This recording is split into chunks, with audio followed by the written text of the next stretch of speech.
Hi brothers and sisters, welcome to this video. மக்களுடைய இறப்பு அவருடைய ரத்தத்தை தவிர இஸ்ரேலும் அமெரிக்காவும் இந்த போர்ல எதாவது சாதிச்சிருக்கு அப்படின்னு சொல்லிட்டு ஈரான் ஒரு பெரிய கேள்வி எழுப்பியிருக்கு. அதே மாதிரி ஈரான் எனர்ஜி செக்டர் மேல பாம்பு போட்டு புதிய ஒரு வாரம் உருவாகி கொண்டிருக்குது இஸ்ரேல் அண்ட் அமெரிக்கா. ஸோ நாங்களும் எனர்ஜி செக்டர் மேல போடுறதுக்கான சாத்தியங்கள் இருக்குன்னு சொல்லி ஈரான் சொல்லிக்கிட்டு இருக்கு. அப்போ மிகப்பெரிய ஆயில் பிரச்சனை உலகத்துல ஏற்படலாம். பெட்ரோல் விலை விண்ணை தொற்றுச்சு. கிட்டத்தட்ட $120 $60 இருந்தது கொஞ்ச நாள் முன்னாடி. இப்ப $120 தொட்டி 103 அந்த மாதிரி இருக்கு. கேஸ் விலையை ஏத்திட்டாங்க கவர்மெண்ட். நாட்டுல யார் அதிபரா இருக்கணும்னு அமெரிக்கா தான் முடிவு பண்ணணும். ஈரான் வெனிசுவேலா அதுக்கு உதாரணம். இப்ப கியூபாவும் சொல்லப்படுது. அப்புறம் யாரிடம் எப்ப என்ன வாங்கணும் சொல்லிட்டு அமெரிக்கா தான் முடிவு பண்ணும். இஸ்ரேலும் இந்தியா அதுக்கு ஒரு உதாரணம். உலக மக்கள் அனைவரும் பாதிச்சுக்கிட்டு இருக்கிறாங்க. ஆல்மோஸ்ட் ஒரு சில ஆட்கள்னால நிபுணர்கள் கருதுறாங்க. இஸ்ரேல் பங்கருக்குள்ள போய் ஒளிஞ்சுக்கிட்டு இருந்துரும். அமெரிக்கா கல்ஃப் கண்ட்ரிஸ்ல எல்லாரையுமே காலி பண்ணி அவங்க கூட்டிட்டு போயிட்டாங்க. பாதிக்கப்படுறது உலக மக்கள் தான். ஆல்மோஸ்ட் எனக்கு இந்த பாதிக்கப்பட்ட நாடுகள் எல்லாருமே ரிலேஷன் இருக்காங்க. அது அமெரிக்கா சரி, Abu Dhabi, Dubai, Saudi Arabia, Qatar etcetera எல்லா நாட்டிலுமே கிட்டத்தட்ட ரிலேஷன்ஸ்கள் இருக்காங்க. அவங்களுடைய பாதிப்பு விஷயங்களை பயந்துக்கிறாங்க. பாதிப்பு மீன்ஸ் அவங்களுக்கு நேரடியா பாம்பு விழுந்து பாதிக்கிறது இல்ல. விலைவாசி உயர்வு, பயம், பதட்டம், விரக்தி, கவலை, ஒரு ஊருக்கு வர முடியாது. இப்ப நீங்க துபாயில இருந்து ஒரு பிளைட் பிடிச்சோம்னா $1,00,000 மேல டிக்கெட்டுடைய விலை. அதுவும் பிளைட் கிடையாது. ஒரு ஆள் இறப்புக்கு கூட வர முடியல. வெளிநாட்டுல இருந்து அமெரிக்கால இருந்து வர வேண்டியது இதுல மாட்டிக்கிட்டாரு. மாறி வந்த இடத்துல மாட்டாரு. மறுபடியும் திருப்பி போறதுக்கு பல லட்சங்கள் தேவைப்படுது. இப்படி பல சோக கதைகள், பல விஷயங்கள் இருக்கு. இருந்தாலும் அதெல்லாம் புரிய வேண்டியவங்களுக்கு. நிஃப்டி அகல பாதாளத்துல இன்னைக்கு கேப் டவுன் ஆனது. யுஎஸ் ஆயில் விண்ணை தொட்டு ஓபன் ஆனது. இந்தியா விக்ஸ் இன்னைக்கு 17% அப் ஆகி அதுவும் விண்ணை நோக்கி 23.36 போயிட்டு இருக்கு. INR 92.34 பாதாளத்தை நோக்கி போயிட்டு இருக்குது இந்திய மணி. கிஃப்ட் நிஃப்டி டவுன்ல ட்ரேட் ஆனதுனால கேப் டவுன் சொல்லி அப்டேட் பண்ணியிருந்தேன். 600 பாயிண்ட்ஸ் இன்னைக்கு கேப் டவுன் ஆச்சு. ஆனா நேத்து கூட ஒரு கமெண்ட் பண்ணியிருந்தாரு, நீங்க 1000 பாயிண்ட்ஸ் சொல்லிட்டு. எல்லாத்தையும் அனலைஸ் பண்ணி கிஃப்ட் நிஃப்டி சொல்றதை வச்சு மட்டும் தான் நான் சொல்லுவேன். அதனால நியூஸ்கள்னால மாற்றங்களால மாறுபடலாம். யாருமே கரெக்டா சொல்ல முடியாதுங்கிறத நம்ம புரிஞ்சுக்கணும். இன்னைக்கு நேற்றைய க்ளோஸ் இது 5 மினிட்ஸ்க்கு மாத்திடுறேன். நம்ம கடைசியா டெக்னிக்கலாவும் பார்ப்போம். டெக்னிக்கலா ஒரு மிகப்பெரிய கவலை இருக்குது. அதே மாதிரி லைவ்லையும் நம்ம இது பார்ப்போம். Friday close 24,450. இன்றைய ஓப்பன் இன்னைக்கு ஓப்பன் 23,868 300 பாயிண்ட்ஸ். எஸ் கிட்டத்தட்ட 868 150 600 பாயிண்ட்ஸ் கேப் டவுன் ஆச்சு. நம்ம 300 பாயிண்ட்ஸ் போன வீடியோல போட்டிருந்தோம். அதை விட டபுளாவே கேப் டவுன் ஆச்சு. ஃப்ரீ ஃபால்னு போட்டிருந்தோம். கீழே ஃப்ரீயா விழுந்தது. ஆனா மார்க்கெட் ரெக்கவர் ஆச்சு. நம்ம அதை தான் பார்க்க போறோம். டெலிகிராம்ல ஜாயின் பண்ணாதவங்க லிங்கை பயன்படுத்தி ஜாயின் பண்ணிக்கோங்க. பேக்கெட்ல ஜாயின் பண்ணி ஏமாந்து வேண்டாம். அதே மாதிரி எனக்கு ஆதரவளிக்கான நன்றி. மறக்காம லைக் பண்ணுங்க. அது ஒரு மோட்டிவேஷனாக இருக்கும். சரியா? சரி, இப்போ 9.15 ஒரு ஹை கிரியேட் பண்ணிச்சு மார்க்கெட் 23,959. அதுல இருந்து 10 நிமிஷத்திலேயே கீழே இறங்கிடுச்சு. 250 பாயிண்ட்ஸ் 23,697. அதுதான் என்னுடைய லோ கூட. டிஐஸ் இறங்கி இருப்பாங்க. கோதால 20 நாளா நல்லா வாங்கி மார்க்கெட்டை சப்போர்ட் பண்றாங்க. எக்கச்சக்கமான அமௌண்ட்ஸ் டிஐஸ் வாங்குறாங்க. எஃப்ஐ ஒரு பக்கம் வித்துட்டு இருக்காங்க. அதுல இருந்து மேல ஆரம்பிச்சது கிட்டத்தட்ட 300 பாயிண்ட்ஸ் அப் ஆகி மார்க்கெட் மேல முடிஞ்சது. 24,000க்கு மேல இருந்த போதிலும் 1.25% டவுன். 422 பாயிண்ட்ஸ் வெள்ளிக்கிழமை விட டவுன். டே கேண்டிலுக்கு மாத்திடுறேன். இந்த கேண்டில் தான் ஃப்ரீயா விழுந்து கிடக்க பாருங்க. இவ்வளவு கேப் இருக்கு. அதாவது ஒரு அப்நார்மல் கேண்டில்ஸ் வந்தாலே பிரச்சனை. இங்க பாருங்க, இங்க ஒரு கேப் இருக்கு, இங்க ஒரு கேப் இருக்கு, பல கேப்கள் இருக்கு. விழுந்தது நல்ல நியூஸ் வந்தால் மார்க்கெட் ராக்கெட் மாதிரி மேலே இறங்குறத மைண்ட்ல நம்ம வச்சுக்கணும். Open 23,868, high 24,078, low 28,397, close 24,028. 370 points ஒரு கிரீன் கேண்டில் கேப் டவுன் ஆகி கிரீன் கேண்டில் போட்டுருக்கு. இன்னைக்கு green candle 8, red candle 43. Top gainer இன்னைக்கு Wipro 1.25% up, Reliance 1.25% up, Apollo 0.25% up, Infosys 0.5% up. Top loser TMPV 5% down, UltraTech 5% down, Eicher motor 4% down, Maruti 4% down. Auto sector இன்னைக்கு ஹெவியா ஆச்சு. இன்னைக்கு heavy வெயிட்டான Reliance மட்டும் 1.5% அப் ஆச்சு.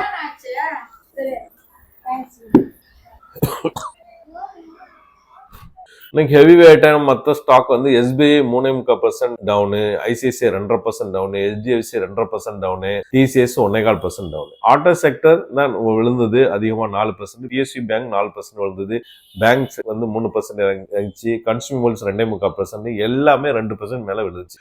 இன்னைக்கு ஸ்மால் கேப் கூட 2.5% விழுந்தது. பேங்க் நிஃப்டியை பொறுத்தவரை பேங்க் நிஃப்டியும் அகல பாதாளம் தான். 56,000 இன்னைக்கு க்ளோஸ் ஆச்சு. இங்க பாருங்க, மேல இருந்து கீழே 6,500 பாயிண்ட்ஸ் இன்னைக்கு வீழ்ச்சி, கிட்டத்தட்ட 10% மேல வீழ்ச்சி. இதே மாதிரி தான் உலகத்துல எல்லா மார்க்கெட்டுகளுமே விழுந்து கிடக்குது. அதை நம்ம குளோபல் மார்க்கெட்ல பார்ப்போம்.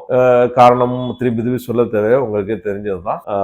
ஒரு சில ஆட்களுடைய அபிலாசைகள்னால உலகமே ஒரு இதுல போயிட்டு இருக்கு.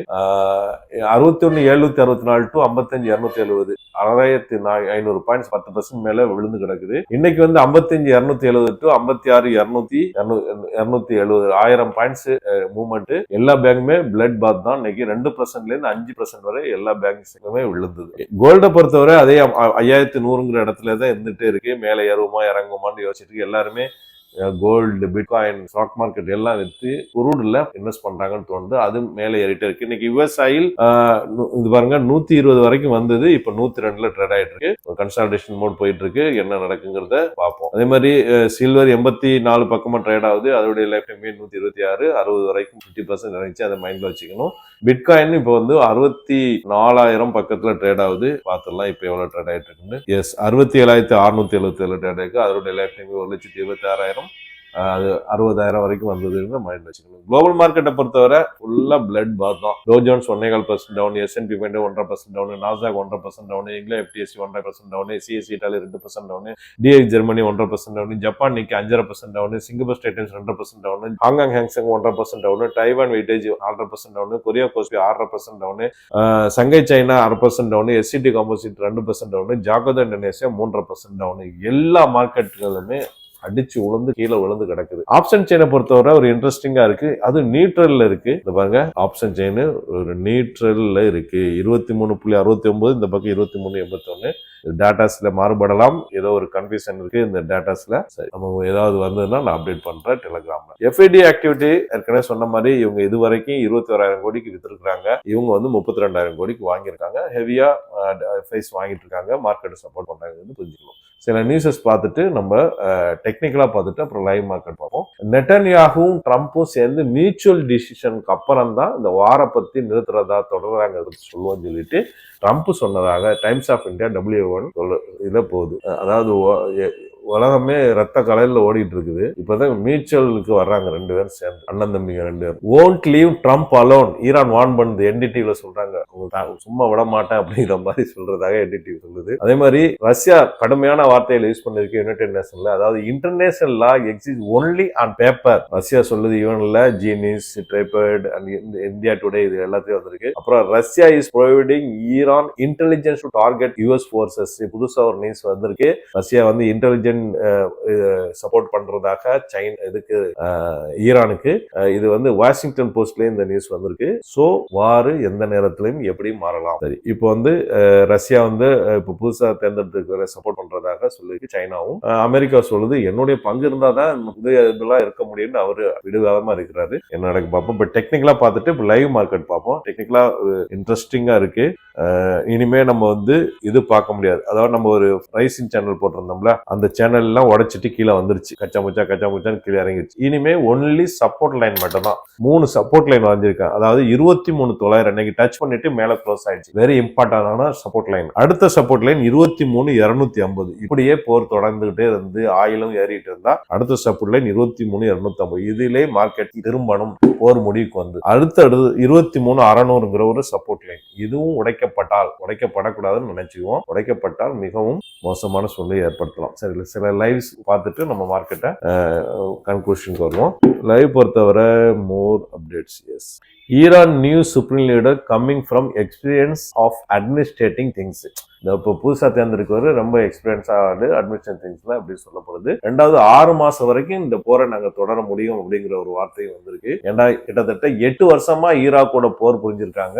ஈரானுக்கு புரிஞ்சு இருந்தாலும் அமெரிக்கா வந்து ஒரு மிகப்பெரிய வல்லரசு, அதை நோக்கி தொடர முடியுமாங்கிறது ஒரு கேள்விக்குறி தான். இருந்த போதிலும் அவங்க சொல்றத நம்ம சொல்றோம் உங்களுக்கு நியூஸ்ல. அடுத்தது வந்து at least 83 children killed in Lebanon in past 7 days யூனிஃபிஸ் சொல்லுது. இது வரைக்கும் 83 சில்ட்ரன் இஸ்ரேலுடைய தாக்குதலுக்கு இஸ்ரேல் பார்டர் பக்கத்துல இருக்க லெபனான அவங்கள வெக்கேட் பண்ண சொல்லி பாம்புகளை போட்டு அங்க ஒரு பெரிய பிரச்சனைகள் போயிட்டு இருக்கு. ஏன்னா காமேனி கொல்லப்பட்டதுக்கு அவங்க எதிர்ப்பு தெரிவிச்சதுக்கு மக்களை கொடுமை இறந்துகிட்டு இருக்காங்க பல பேருங்கிறத நம்ம புரிஞ்சுக்கலாம். அப்புறம் France ask for emergency UN security council meeting on Lebanon situation. France சொல்லுது லெபனான்ல ரொம்ப மோசமா போயிட்டு இருக்கு, சோ சீக்கிரம் மீட்டிங்கை கூட்டுங்கப்பா யுஎன்ல, இதை பத்தி பேசுங்கப்பா அப்படின்னு சொல்றாப்புல பிரான்ஸ். அடுத்து வந்து Israel air strike kill 2 paramedics in southern Lebanon ministry. அதாவது அங்க மருத்துவ இதுல வேலை பார்த்துட்டு இருக்கவங்கள 2 பேரை கொண்டிருக்கிறதாக இஸ்ரேல் கொண்டிருக்கிறதாக மினிஸ்ட்ரி சொல்லுது. அப்புறம் லெபனான் போஸ்ட்போன், அங்க ஒரு எலெக்ஷன் நடக்க வேண்டியதா இருந்தது, அதை போஸ்ட்போன் பண்ணிருக்கு. லெபனானோட எலெக்ஷன் வந்து போஸ்ட்போன் பண்ணிருக்கு. இப்ப எத்தனை பேர் எங்கெங்க இறந்திருக்காங்கிறது ஒரு ட்ராக்கர் சொல்றாங்க. அதாவது லெபனான்ல 394 பேர், 1000 பேர் காயப்பட்டிருக்காங்க. இஸ்ரேல்ல 13 பேர் கொல்லப்பட்டிருக்காங்க, 2000 பேர் இன்ஜூர்டு. ஈராக்ல 6 பேர் கொல்லப்பட்டிருக்காங்க, சில பேர் 12 பேர் இன்ஜூர்டு. ஜோர்டான்ல 17 பேர் இன்ஜூர்டு. குவைத்ல 6 பேர் கொல்லப்பட்டிருக்காங்க, 12 பேர் இன்ஜூர்டு. ஈரான்ல 1255 பேர் கொல்லப்பட்டிருக்காங்க, 12,000 பேர் இன்ஜூர்டு. பஹ்ரைன்ல 1 பேர், கத்தார்ல 16 பேர் இன்ஜூர்டு. யுஏல 4 பேர் கொல்லப்பட்டிருக்காங்க. அதுல இந்தியன்ஸ் பங்களாதேஷ் ஒருத்தவங்க இருக்காங்க. சவுதி அரேபியால 2 பேர் கொல்லப்படுறது, ஒரு இந்தியன் இருக்குன்னு சொல்லப்படுது. சவுதி அரேபியா தான் யுஏ இல்ல. அதே மாதிரி யுஎஸ் மிலிட்டரியில 8 பேர் கொல்லப்பட்டிருக்காங்க, 18 பேர் இன்ஜூர்டு. ஓமன் 1 பேர் கொல்லப்பட்டிருக்காங்க, 5 பேர் இன்ஜூர்டு. சரி, ஓகே. இதுல எதுக்கு இவ்வளவு தூரம் தம் கட்டி சொல்றான்டா, இந்த இஸ்ரேல் வந்து பங்கருக்குள்ள போய் ஒழிஞ்சுக்குவாங்க. அமெரிக்கா வந்து அவங்க ஆட்களை ஃபுல்லா கிட்டத்தட்ட 50,000 ஆட்கள் வந்து கல்ஃப்ல இருந்து போயிட்டாங்க. இறப்பும் கஷ்டப்படுறது இது பண்றது எல்லாமே மக்கள் தான், மற்ற மக்கள் தான். இப்போ இந்தியாவில் எனர்ஜி செக்டர் பாருங்க, நேற்று ஒரு பொருள் வாங்குற 160 ரூபா இருந்த ஒரு பொருள் 220 ரூபா, கிட்டத்தட்ட 20-30% ஏறி போயிடுச்சு. இப்படி விலைவாசிகள் ஏறுறதுக்கான சான்சஸ் இருக்கு. இருந்தாலும் 7 மாசத்துக்கு ஆயில் இருக்குன்னு சொல்றாங்க. எவ்வளவு தூரம், ஏன்னா கேஸ் விலை வேற ஏற்றியாச்சு. ஓகே, இப்படி எல்லா நாடுகளுமே இந்த எனர்ஜி பிரச்சனை போயிட்டு இருக்கு. இவங்க 2 பேரும் போய் ஜாலியா ஒதுங்கிடுவாங்க, கஷ்டப்பட போறது உலக மக்கள். சரி, அடுத்து பார்ப்போம். Baghaei speech seeks so no division in Iran. அதாவது ஈரானை பிரிக்கணுங்கிற மாதிரி பேச்சுவார்த்தை அமெரிக்கா பேசுது, அதை வந்து முடியாது அப்படிங்கிற எதிர்ப்பு தெரிவிக்காங்க. அதே மாதிரி UK talking to partner support limiting economic impact in Iran வார்.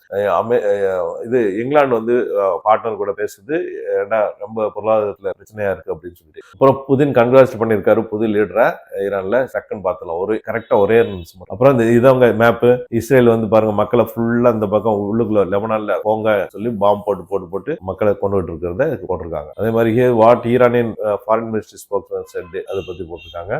அப்புறம் வந்து Baghdad concludes brief for tribute Iranian army. அப்புறம் வந்து பாகேசே ஈரான் டூயிங் த பெஸ்ட் சொல்லியிருக்காரு. அப்புறம் 1 person killed in சென்ட்ரல் இஸ்ரேல்ல ஒரு இஸ்ரேல் இறந்திருக்காப்ல. Israel rescue service due to the serious condition due to the sharp injuries. ஒரு ஆள் ரொம்ப சீரியஸான கண்டிஷன்ல இருக்காரு. எப்படி பிரச்சனை போயிட்டு இருக்கிறத புரிஞ்சுக்க வேண்டியதான். ஆனா கல்ஃப் கண்ட்ரீஸ்ல அந்த போடுறது குறைஞ்சிருக்குன்னு புரிஞ்சுக்கணும். ரைட்டா? அப்புறம் Israeli drones planes hit Beirut நோரிபி நெய்ரஹுட். அதாவது இஸ்ரேல் அந்த இதுல லெபனான்ல அந்த சவுண்ட்லாம் கேட்டுக்கா சொல்லணும். சரியா? இந்த போர்லாம் நிக்கணும்னு நம்ம எல்லாரும் வேண்டிக்க வேண்டியதான். இந்த வீடியோ பயன்தாக்கும் நம்புறேன். மற்றவங்களுக்கு ஷேர் பண்ணுங்க. புதுசாக சப்ஸ்கிரைப் பண்ணி லைக் கனெக்ட் பண்ணிக்கோங்க. தேங்க்ஸ் ஃபார் வாட்சிங்.